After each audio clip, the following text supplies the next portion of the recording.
তুমি বলো কোথায় গেছে ওরা? ওরা দুজন পাশের রেস্টুরেন্টে গেছে খেতে। আগে ওদেরকে দেখছি, তারপরে এসে তোমাকে মজা বোঝাবো।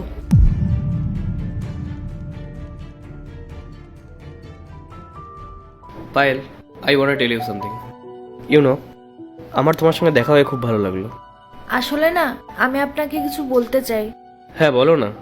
বাড়ি গিয়ে বলি? Let's go. দাদা, বলছি আপনি এই বেঁচে যাওয়া খাবারটুকু একটু প্যাক করে দেবে? ঠিক আছে।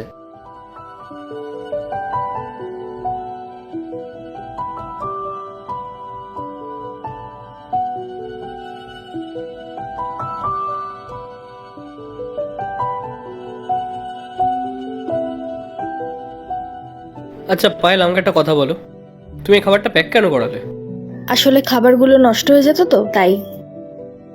আরে দাঁড়াও দাঁড়াও, আমি এখনই আসছি।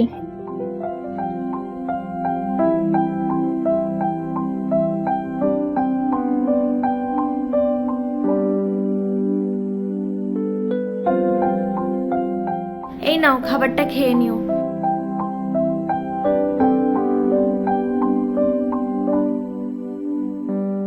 স্নেহা, তোর সাহস কি করে হলো আমার ড্রেস পরে এখানে আসার? নিজের যোগ্যতা কি ভুলে গেছিস নাকি তুই? সরি দিদি, আমি ওনাকে বলতেই যাচ্ছিলাম। ও হ্যালো, তুমি ওর সাথে এইভাবে কথা বলছো কেন? কেন এইভাবে কথা বলছি? তুমি জানো ওকে? ওকে সেটা বাদ দাও, আগে বলো তুমি কে, আর তোমাকে অ্যালাউ কে করেছে ওর সাথে এইভাবে কথা বলার? আমিই পায়েল, আর ও আমার বাড়ির চাকরের বোন স্নেহা।